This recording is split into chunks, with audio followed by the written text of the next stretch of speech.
the need for speed. See what I did there? I did. I did. Because otherwise that was a terrible joke. But we have, here is a... Wait, because I knew what you were talking about making it a good joke? I don't know. I'm trying here. It's the last half hour. We had a tent-nado, essentially, here at a music festival in Germany. And while there is a comical element to this, it's something that you don't see very often.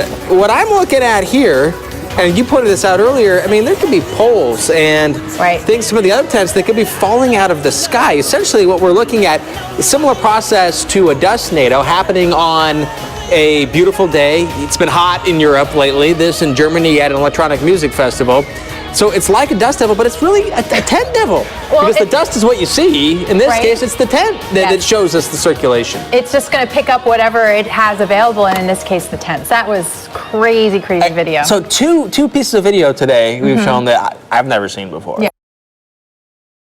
Like a wedge fire nado we're going to show you here in a moment. Yeah, oh my goodness. All right, so a lot to cover for you. It is now 5:30. Weekend Recharge is rolling on.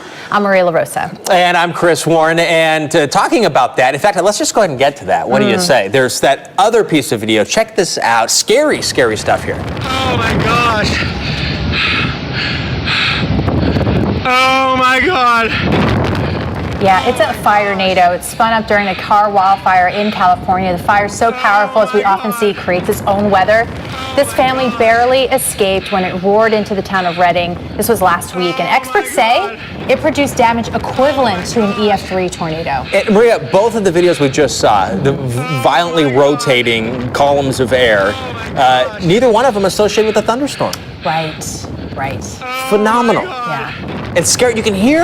I mean, we're looking at this on video, but can you imagine what the sound would be like? And then there's probably heat coming. I mean, the fires are so hot, you probably feel the heat from far away. You can see the glow at the surface. Meanwhile, let's take a look at what actual thunderstorms have done. Yeah, we were tracking this severe weather earlier today, and this is the result of some big thunderstorms in Webster, Massachusetts. And again, it's we've got some crews, National Weather Service crews, that will be out there kind of taking a look at the damage, determining whether or not it was indeed a tornado. But Chris, you look at damage like that, and it really doesn't matter. I mean, there was significant damage across parts of Massachusetts.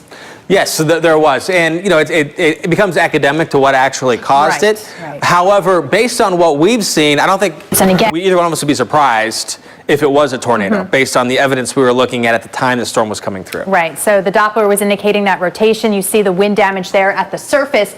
The conditions were there to make it happen. So you have a lot of moisture. I mean, temps were into the 80s, dew points in the 70s. So even in the morning time, you had a lot of instability, a lot of lift. Morning time was like the afternoon time. Right. It really seemed that way. And right now, it's a wet time. And we're looking at a bunch of different flash flood warnings, flash flooding either happening or imminent. But you see all this yellow here coming off of going by Montauk right now. It almost looks like it's starting to build up a little bit. And it's coming right into those areas that are still and already under the flash flood warnings. And that includes in the Boston Metro. This is a good trend in the radar, at least now getting a break. It looks like, especially in the west end of town. But this is out until 1:30, so give it some time. If there is some ponding on the roadways, high water on the roadways, we will get a needed break, but more potentially later. And this is where the potential for storms later is going to happen here, somewhere within there. Let's see how one computer is showing us things could play out in Boston. So we're seeing that trend as things are going to dry out initially, but then it's possible there could be once again some of the bigger storms developing, more of the individual type storms developing later on. And if you caught the timestamp there, we're talking 4 or 5 this evening. Before by 8, 9 o'clock, we can kind of like, okay, this is going to be a quiet evening ahead. Yeah, eventually. And so there are calmer days ahead. Just got to get through at least the first part and the daylight hours, I should say, of today. Right, but the rain story has been so massive in the east, Dr. Navarro. Absolutely, and more rain, of course, means more flood concerns for people in the east. Much of it runs along the Appalachian Mountains from Pennsylvania through Virginia. Officials in Lynchburg say the dam is safe, but the concerns that it could fail did prompt those evacuation orders earlier this week. It's been a very long pattern that we've been stuck in here on the East Coast, but the good news is things will be changing as we head into the early part of next week. Right now, we have our last day of potentially some flooding concerns here and very wet weather, but by Monday, things look like they're really going to start drying out as the jet stream moves to the north. Things really flatten out, and that persistent trough moves off the East Coast here, bringing that moisture back out to sea. Across the southeast, things will likely stay pretty stormy. We may get a couple disturbances move through, but it'll be nothing like what we've seen across portions of the east, and drier air will eventually mix its way back in here through the coming days. So the outlook, if you're in the northeast and the mid-Atlantic, things look pretty good. Not expecting to see above average precipitation as we head into the month of August. For the rest of the country, though, looks to remain wet across the south and unfortunately the west still hot and dry, and the threat for fires. We'll have much more coming up on your rain forecast this today coming up.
This is Weekend Recharge, and this is a look at the waves that they look fine. Nothing like a big deal here, but unfortunately lately the water proved deadly for one family on the Gulf Coast. The bodies of a 47-year-old man and a 17-year-old were found hours apart after drowning near Dauphin Island in Alabama. That's just south of Mobile. Officials say the family was visiting from Taiwan, and the chaplain says the family had been in Dauphin Island for a week and they were planning to leave today. The rip current risk extends into the panhandle of Florida as well, including Miramar and in nearby Destin. Lifeguards say on this beautiful day, too, they made 86 rescues yesterday. 5 people were taken to the hospital because they nearly drowned. Lifeguards say 25 rescues took place after they changed the flags to double red, which means people should stay out of the water. And it's so deceiving, Maria. You look at a beautiful day like what we're seeing right now, and the water may look fine, but there could be a rip current risk. They're hard to detect unless you know exactly what to look for. Absolutely, and that's why you want to swim near a guarded beach, because those lifeguards know exactly what to look for. And by the way, the double red flags, not only should you not be in the water, they could arrest you. So it is that level of serious, and you want to heed those types of warnings. Unfortunately, we've had 24 rip current deaths this year. Rip currents form every day on every beach. It's just that certain conditions make them stronger, a little more likely in certain spots, and we have to be aware of that. And you can see today that highest risk, once again, in places like Dauphin Island. You head towards Destin, all the way into northern Florida, but also the East Coast, South Carolina through the Outer Banks, again, that moderate risk. So to the beach, one, swim near a guarded beach, right? Because they can point out things like the rip currents. Just ask them. They're very open to talking to you about those things. But also recognize what a rip current is and how you can get out of one if you just think about it and remain calm. So every day the water's washing up on the shore and it comes back out, but it comes back out in channels. That is the rip current. And as it continues to strengthen, especially in those certain conditions, that current can be very strong, but also take you out very far. So of course it is unnerving to have that happen and feel the pull of that water. But the key is to relax, let it take you out until it is then weakened, and then you can swim parallel to the beach and ride that inbound current back. But the point is to remain calm, understand the situation you're in, not panic, because unfortunately rip currents, the cause, you end up being really tired, and that gets a lot of people into trouble. Chris. And what else gets a lot of people into trouble are severe storms that may happen with little or no warning. There might be warnings, but it's possible someone doesn't get the warning. And we saw some of the dangers with the recent duck boat accident in Missouri and the recent plane crash in Mexico. And we are seeing how quickly that storms can turn things dangerous. And this is the perfect time now to take steps to keep disasters from happening to your family. The Weather Underground team spoke with a former NTSB investigator to look at how some of those wrecks, some of those tragedies could have been avoided. As an investigator, what's the first thing? What are the first thing you're looking at here, and what went wrong when it came to the warnings and the proper procedure when weather was a factor? Well, thank you for having me. I think the first thing we look at is to try to determine whether or not the person who made the decision had the proper information necessary to make the correct decision. And then we look at how did he interpret that information. So we have our weather information. In these situations, it seems like it would have been obvious that they knew what was going on, but are there other factors going into play that maybe made these pilots or this boat driver make that decision to take the off on the plane or take that duck boat out on the water? Sure, and I can't really speak to either accident in particular because I'm not involved in the investigations. I just know what I've read in the newspapers. But I think you have to also look at the training the person had, the person being the pilot or the boat captain, and what kind of experience he had. And there are times when people have had experience operating boats or airplanes in bad weather, and that should make them better equipped to determine how good or how bad the weather will be for their next voyage or their next flight. But it doesn't always work that way for different reasons. And isn't it also true that the person operating whatever vehicle isn't necessarily always the person making the decision to depart or what route they're going to take? For example, with cruise ships that are often routing folks who are on land. What is the interplay between the person operating the vehicle and the decision makers elsewhere in your experience? Well, it depends on the kind of operation. In air transport aircraft operations like we had in Mexico, the pilot, the captain, is the decision maker, but he shares that decision-making responsibility with dispatchers in their headquarters. And the dispatchers have access to current information. I think cruise lines is also have good support in their main offices of people who are familiar with the weather and the weather forecasts. I think the smaller the operation in general, the less likely the decision maker will be to have support back in their home office to give them current weather information or to inform them if there are changes in the forecast. Those investigations take a long time, but so much good can come out of them. They not only understand why it happened, but they implement changes to make things like that not happen again. Yeah, and I think it's always important too, when you're with your family or by yourself, is to take steps to, understand what the weather is on your own. Try to figure out what's going on and be aware. All right, we'll be right back here on Weekend Recharge.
The damage caused by the lava flow in Hawaii is prompting new safety concerns.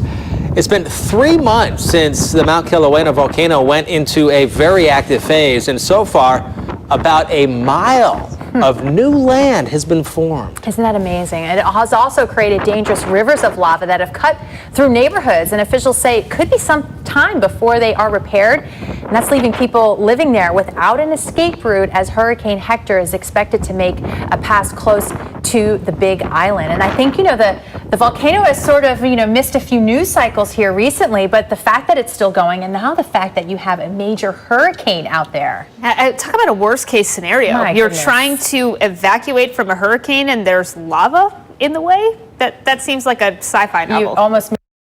But let's also remember that the volcano itself is a very small part of, and even if you wanted to go see the lava, it would be difficult to do. So if your plans, take you to Hawaii soon, I wouldn't worry so much about the volcano. Now Erica's here to tell us if we need to worry about the hurricane. Yeah, absolutely. Yes. No, it's a good point. It's just an interesting thing. It That's what we're definitely talking about, those two things. But Hurricane Hector is a legitimate threat that is on its way towards Hawaii here in the coming days. The impacts could be direct or indirect. It's too soon to really make that distinction because we need the finer details of the forecast to come together before that. But in the tropics, things are lighting up, and we have a major hurricane here on our hands heading into the Central Pacific. Hurricane Hector is very strong. It's a Category 3 hurricane with sustained winds around 120 miles per hour. It's moving steadily west here at 12 miles per hour, but it's in an environment right now where it has really been able to increase its intensity and likely maintain it over the next 48 hours or so.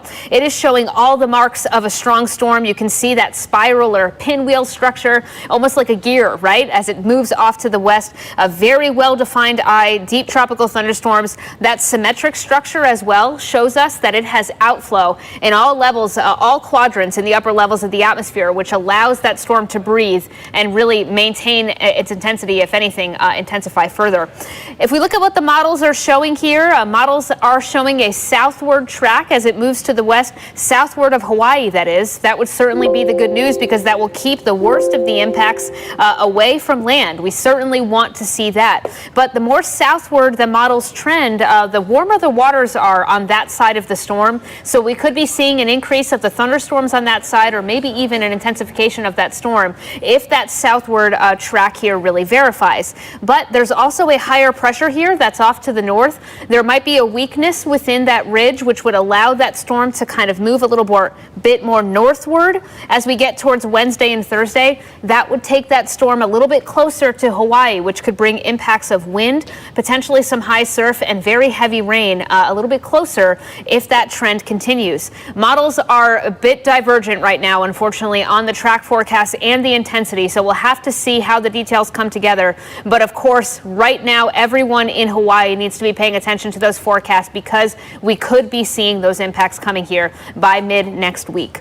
In the Atlantic, things are still fairly quiet, but we do have an area to watch here, a 20% chance of development in the next 5 days. It's a non-tropical area right now, but it's forecast to make this southwestward turn and sort of linger over these ocean waters, which may be a little more favorable in the ocean and in the upper levels of the atmosphere for some development. It's away from the dry air right now, the dry air that's wreaking havoc on the main development region. It's not the area of thunderstorms that you see there. The lower pressure is actually to the north of that. This side of that non-tropical low just happens to have the thunderstorms associated with it. But regardless, even if it develops, even if it doesn't, that jet stream dip that's moving off the east coast is likely going to take that area of storminess out to sea. So even if we do get another named system out of that, it won't be bringing any impacts as the jet stream will take it out to sea over the coming days. So that's the good news. Things otherwise in the Atlantic look to be fairly quiet, but of course, especially at this time of the year, we're keeping a close watch on it, Maria and Chris, for any development that happens close to home. All right, thank you, Dr. Navarro. Officials at One Florida Beach, they're trying to clean up all this fish kill on Sanibel Island. Construction vehicles, garbage trucks were used to haul away thousands of fish that washed up on shore. And Maria, when you look at all this fish, some officials are saying that among this are about 24 large groupers and tarpons. These can be very, very big fish. And they blame the fish kill on a red tide, an increase of microorganisms that cut off oxygen supply. It may also have been responsible for the death of a whale shark. And these are sharks that, as the name implies, are huge. Yeah. Oh, that is really sad. It's been tough. Portions of the west coast of Florida, I know, have had to deal with this for a long time, and it's affecting the economy. Really, really tough situation. We want to stay with the beach forecast idea here. We've got Hilton Head, obviously East Coast, 85 degrees. That water temp is 83. It's 83. That's quite warm. Pretty toasty. Yes, it is. And then moving up the coast, watch out for thunderstorms. Again, in Myrtle, with the water temperature still at 83, and the winds are calm for now. And conditions eventually are going to be improving. Hatteras, North Carolina, 85. You still have a moderate risk of rip currents here for the Outer Banks, so just heads up. And we head to Virginia Beach, chance of showers and storms. We have 7-day stretch coming up.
We'll get you to SOS How to Survive in just 2 minutes here on the Weather Channel. We have one more thing, the 7-day stretch. A big thing. This right? is a big thing. It's important. We've got a lot of improvements. Should we start there? Yeah. We do have some drier air finally pushing into the east, and that's going to be a great end to the weekend. And how about this? 77 eventually, after starting the day in the 80s. Yeah. We have the threat for some severe weather in the Midwest, so just keep an eye out for those afternoon and evening plans. Otherwise, as we get to Sunday, we've cleared out a bit in the east. We're back up to almost 90 in New York, so That cold front may not be all that cold. And again, no sign of any rainfall across the west. And these numbers are telling us it's August across the board, with upper 80s in Seattle, 80s in Minneapolis, 90s again in the Northeast. We're headed back up to 100 degrees in Dallas. So the heat still with us across the southern plains, 89 with showers in Atlanta. And yes, showers are back. We've got a couple days of the pretty typical afternoon showers and thunderstorms for east of the Mississippi. And the western areas remain dry. Unfortunately, those wildfires still burning, and this is still and does remain an explosive situation. All right, my West Coast buddy, we've got some pretty warm weather. That's hot. To Seattle. No, that's hot. Upper That's 80s, hot. near 90 degrees for a couple days in a row. This is on Wednesday, 89 degrees. Take it easy. Los Angeles will be into the 90s as well. And still throughout parts of the southeast, southern plains, still dealing with the rain, still dealing with the heat, and that combination means it's humid. Yes, and you are back up into the upper 80s, near 90 from Chicago into Minneapolis. You mentioned it before. It looks every bit of August for this massive full week. Billings, 96. Whew. All right, that does it for us here on Weekend Recharge. Check us out again tomorrow. We'll see you then.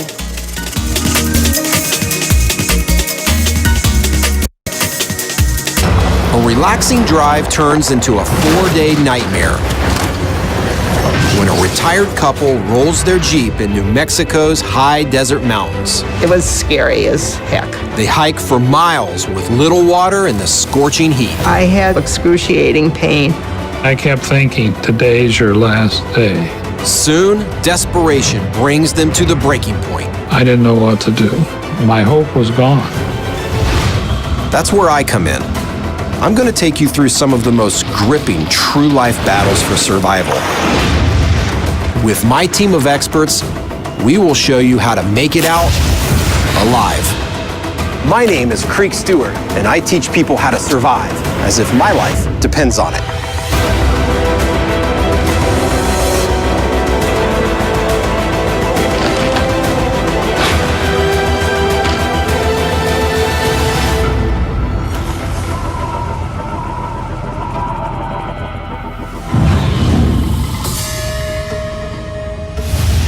It's July of 2009 in the town of Silver City, New Mexico, and Tom and Linda Bosworth are out for a drive into the nearby Big Burro Mountains.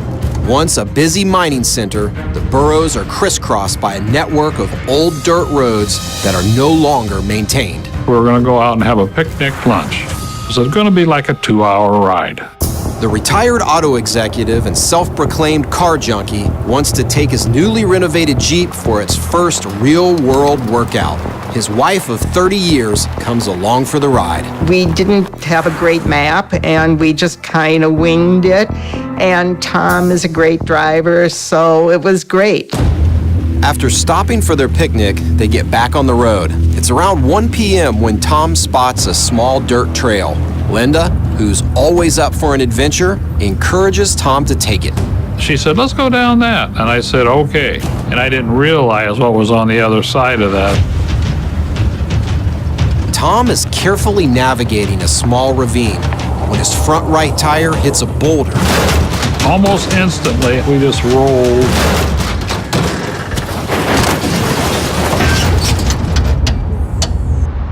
It was scary as heck. It was very scary.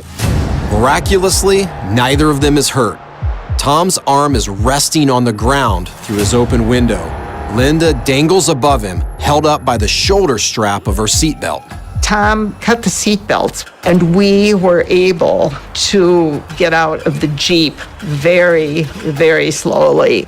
Tom and Linda begin to assess their situation. They have a cell phone, but no service, and no one has any idea where they are. We did the most stupid thing we have ever done in our lives. We did not tell anybody where we were going, and we did not tell anybody when we were coming back. It's pretty obvious that it's up to Tom and Linda to get themselves out of this situation. I said, we're going to have to get this thing upright because liquids are pouring out of it. Afraid the leaking fluids could set off a fire, Tom tries to pull the car back on its wheels with straps he had in the Jeep. I thought I could tilt it up, but I could not. Even though Tom and Linda's Jeep seems hopelessly stuck, there is a way to get it back on all four wheels using just the power of your own strength. This is a method called the two-pole flip winch, and you are not going to believe how powerful it is using just a tow rope and two really strong poles that are about 8 to 10 feet long and 4 inches in diameter. Now that I've got this tow rope attached to the Jeep, it's time to build the gearbox of this winch. And that starts by forming this line into an S shape. Now I'm going to place in my first pole, and this is the winch pole. It's going to go across the bottom loop of this S and underneath of the top leg. And now I'm going to place in my second pole. And that one's going to go over here. This is my lever pole. This is what I'm going to use to turn the winch. Before I tie it to my anchor point, the tree, I've got to pull this line right here over to the other side of my lever pole. This is really important and actually a key piece to this whole system. Both of these lines, the one that goes to the Jeep and the one that goes to the anchor point, have to be on the same side. You want to make sure your anchor point is really strong, so I'm going to use this tree and I'm just going to tie it off with a timber hitch. All right, now that it's all set up, this is the last step. I'm going to put on 2 loops on each side so that I can hold my lever pole in place when I put this thing under a crazy amount of tension. Now it's time to put this winch to work, and it all starts with this lever pole.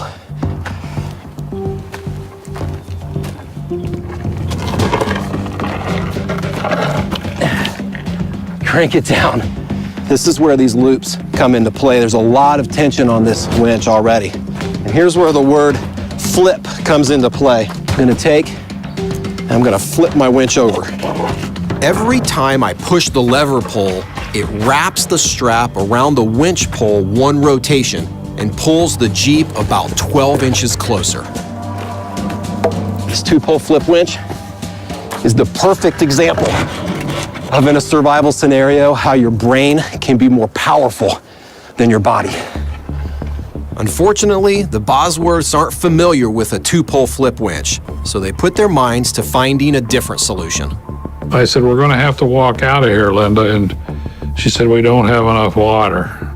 Tom consults their crude map and figures it's about a 12-mile hike back to the main road, and they only have a half bottle of water and no food between the two of them. According to the map, the Gila River is about 5 miles in the opposite direction. Tom decides this is a better option, so they abandon their Jeep and trek through the untamed wilderness. We decided to go down to the Gila River and get some more water. And Linda said, I'm not drinking any dirty water. I don't want to get Giardia poisoning. I said, Linda, we'll drink whatever we can get. Tom leads them down the slope. Unfortunately, neither of them is dressed for the rigors of the hike. I got caught up in one of the cat claws and it cut my leg, so I was bleeding. Linda uses some tissue and rags she had in her backpack to stop the bleeding. Little did she know they were surrounded by a highly effective way to treat Linda's cuts. The American Southwest is like nature's pharmacy. It's home to any number of wild medicinal plants, but one of the most versatile is yarrow. Now, to use it, I'm gonna clean off this rock right here, and now I'm just gonna take some of these fresh leaves from the plant, and I'm gonna make what's called a poultice. It's kind of like a crude paste. To do that, I'm gonna mix in just a little bit of water, and then I'm just gonna use the handle of my knife to grind this up. Now you can see as I'm grinding up this paste, it's breaking up those leaves and it's releasing all of those medicinal properties that we're looking for. Now Linda had some really bad cuts and scrapes on her legs. What I would do is I would take this poultice, I'd put it right on top of that wound. It's gonna help disinfect it, and it's gonna help stop the blood flow if it's bleeding. And now, right on top of that is I'm gonna wrap a bandage. A yarrow poultice like this will go a long way to help the healing and stave off infection. After nearly 2 hours of forcing their way through the undergrowth, Tom and Linda finally arrive at the Gila River. They're hoping to gather some water and then walk across to continue down towards the highway. But recent rains in the higher elevations have turned the Gila into a roaring, muddy mess. It was flowing so fast right there. If you fell, you'd be down the river. We couldn't cross it even. Tom fills his bottle with river water, even though it's cloudy with sediment and potentially harmful parasites. I refused to drink that nasty water. I was thirsty for sure, but I wasn't that desperate. Tom, however, is willing to risk it, knowing that the one thing that could save their lives could also leave them weak, dehydrated, and desperately ill.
For retirees Tom and Linda Bosworth, an afternoon excursion into New Mexico's Big Burro Mountains has gone very wrong.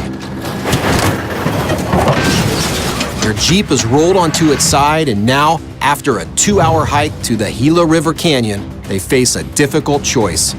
Take a chance drinking filthy river water or risk dehydration. We had to have water. She said, I'm not drinking that. I'm not drinking that. I said, okay, I'll drink that water. Tom fills up his water bottle, and Linda still has about a half bottle of clean water. But with the sun quickly setting, the Bosworths are at yet another crossroads. Do they spend the night by the river or hike 5 miles uphill to the overturned Jeep and hope they make it before dark?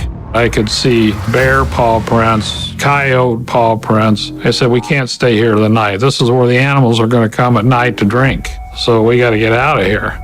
Even though they're retired, Tom and Linda are both fit and active.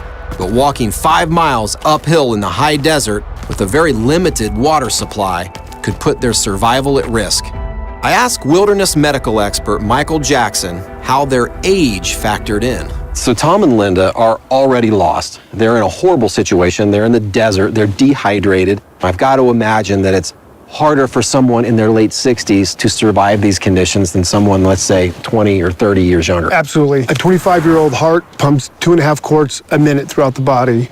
A healthy 65-year-old only pumps 1.5 quarts, almost half. Really? Which is going to increase your fatigue, give you shortness of breath, and all of this on top of their already exertion and dehydration. Let me show you. This is a 40-pound weight vest. This is going to simulate the fatigue and the shortness of breath and the oxygenation. They also had health conditions that were concerned. Both of them were on regular medication. I mean, I'm just standing here for a few seconds and I can already feel the weight of this bearing down on me. Yeah. What are some things I would need to be thinking about to survive in the desert then? They're going to take longer, more frequent rest in the shade. They had dirty water, and they were using shop rags to put underneath their hats, which is a phenomenal idea because water conducts heat away from the body 25 times better than air. It's around 8 o'clock by the time Tom and Linda make it back to their vehicle. Because of the threat of wild animals, they spend the night in the overturned Jeep, but sleep is fitful and sporadic. As the day breaks, Tom and Linda awake with a renewed sense of optimism. I was anxious to get going. She said, I want to leave a note. I had to write a note to say to someone, we're here and we are going to be hiking out. She wrote who we were, that we had had an accident. Please don't cannibalize our Jeep. We're coming back to get it. And put a phone number down, our home phone number. It's barely light when the couple decides to follow their tire tracks from the day before and hike 12 miles back to the main road. We started hiking and it was still relatively cool. Up and up, we knew we were getting more dehydrated and there wasn't another water source at all. What Tom and Linda don't know is that a freak heat wave is rolling into the area. Summertime in the Big Burro Mountains, even though it's a desert, can actually be quite comfortable. It's the high desert, so elevation helps, and temperatures are generally topping out in the 70s and 80s. But it is a desert, and it can get hot. Temperatures climbing at the most extreme levels up to the century mark and even beyond. The situation is quickly going from bad to critical. The temperature's rising rapidly and the couple's strides are slowing down. That's when Tom spots something that could save them from dehydration.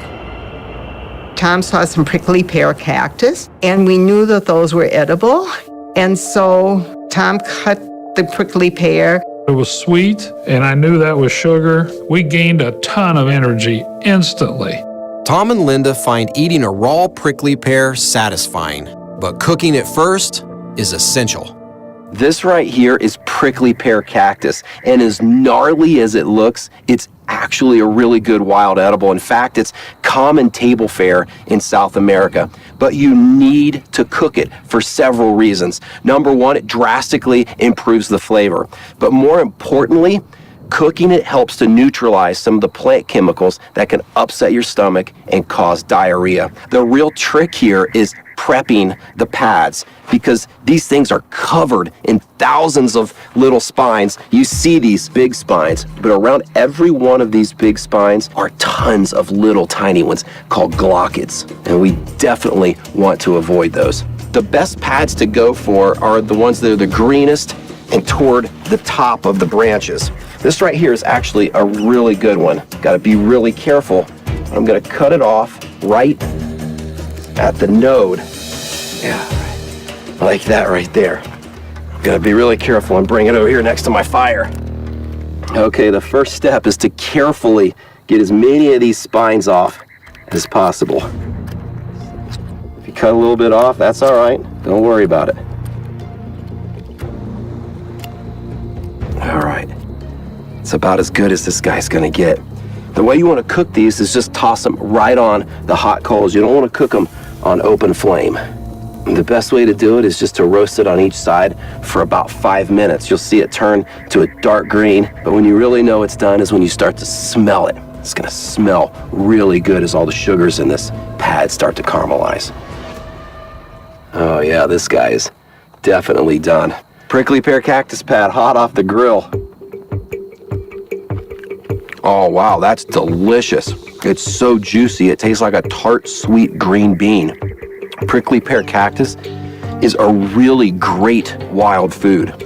Cooked, but raw, it can be an intestinal nightmare.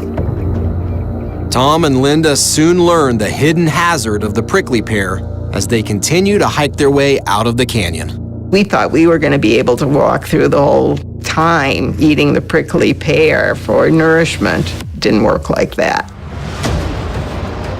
Gosh, I was sicker than a dog. And then it was starting to get hot, and we didn't have any water, so I was feeling miserable. And that was a bad, horrible time for both of us.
For 2 days, Tom and Linda Bosworth have been stranded in the New Mexico wilderness after their joyride goes horribly wrong.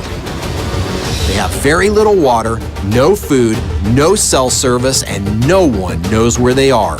To make things worse, they've eaten raw pads from the prickly pear cactus and have become terribly sick. Diarrhea is one of the leading causes of death in the world, and that's because it causes dehydration. One of the best ways to deal with upset stomach and diarrhea in a wild environment like this is charcoal, and we can use the charcoal right from our fire. There's a nice big piece. I'm just gonna quench this, which just means stop it from burning right in this water. Charcoal is really, really porous, and it has a huge surface area for its size. And when you crush it up and swallow it, it attaches itself to toxins.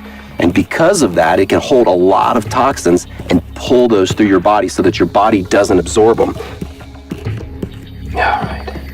Just gonna rake that right off into my drink.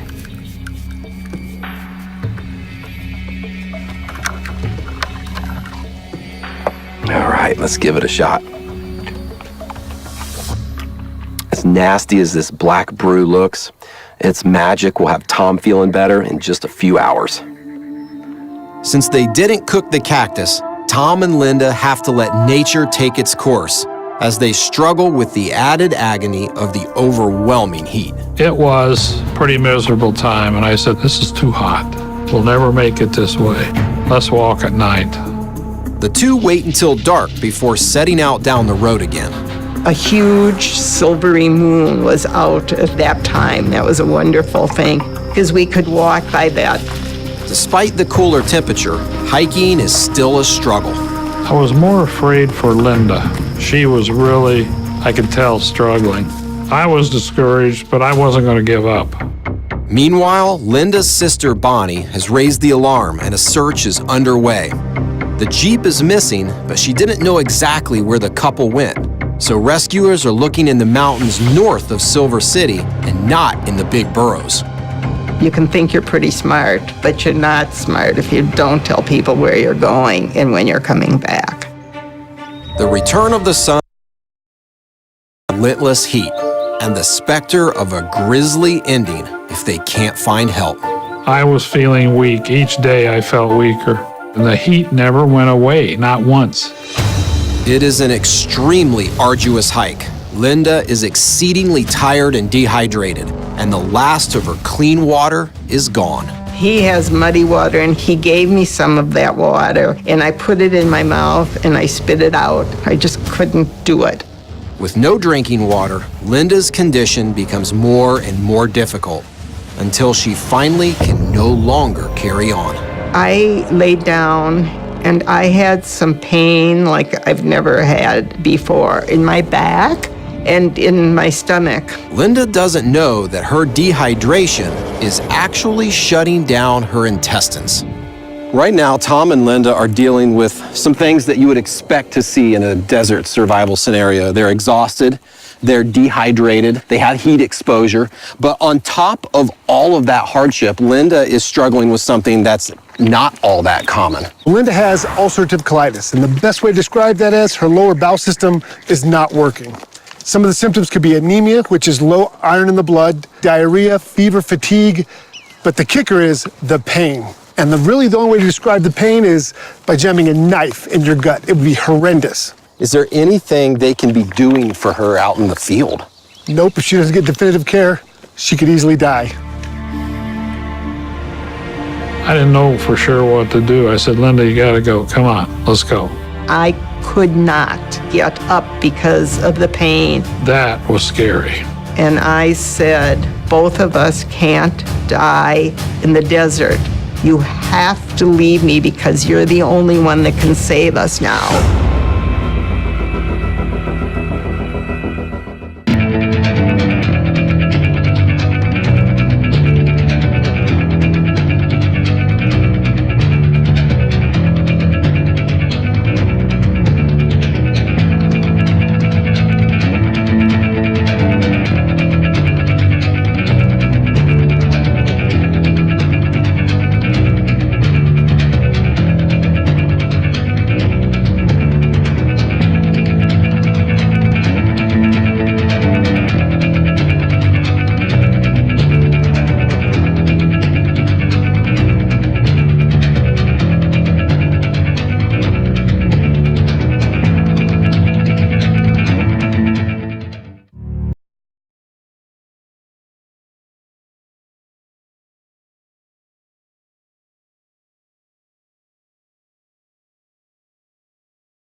After their Jeep flipped over, Tom and Linda Bosworth are stranded in the New Mexico high desert with little water and no food. They have survived the scorching heat for 3 days, but Linda is badly dehydrated and can't keep walking. I had terrible, excruciating pain in my stomach. Now Tom faces the toughest decision of his life as Linda urges him to leave her and look for help. I didn't know what to do because I didn't think I'd ever see her again. Leaving Linda with some water in the meager shade of a mesquite bush, Tom reluctantly walks away. But the relentless heat and severe dehydration soon get to him. I went into a condition, it was just total hallucination. Tom thinks he sees several trucks parked on the road. I thought, gosh, if I just lay down here by the trucks, they'll find me when they come back. Tom falls asleep and doesn't wake up until the next morning. He quickly remembers he's left Linda on her own and in a panic tries to make his way down the trail. But walking has become an almost impossible task for Tom. Fatigue, hunger, and dehydration have combined to disrupt Tom's equilibrium. He stumbles along for another mile or so before collapsing. I kept thinking, today's your last day. You've got to keep going. Tom tries to move on, but can't. All he can do is drag himself to some shade a few feet away. I was so weak, and I thought, this is it. What Tom doesn't know is that the day before, a couple on a hike has come across his Jeep and found Linda's note. They hike out and call the couple's home number where they speak with Tom's brother. Rescuers are immediately alerted, and with the coordinates of the Jeep, National Guardsmen in the air and volunteers on the ground have been searching the surrounding areas since before daybreak. I know I just sat there another few moments. Pretty soon I heard whoop, whoop, whoop. After a helicopter spots him, within minutes, a National Guard medic is rushing towards Tom. That was a feeling of joy. I am just elated. But Tom knows Linda's life is hanging by a thread. He immediately directs the medics to where he left her. Whoop, whoop, whoop. Yeah, it's this wonderful sound. And I hear someone in my ear saying, Linda, I am from Search and Rescue, and we're here to save you. And I thought, oh, wow.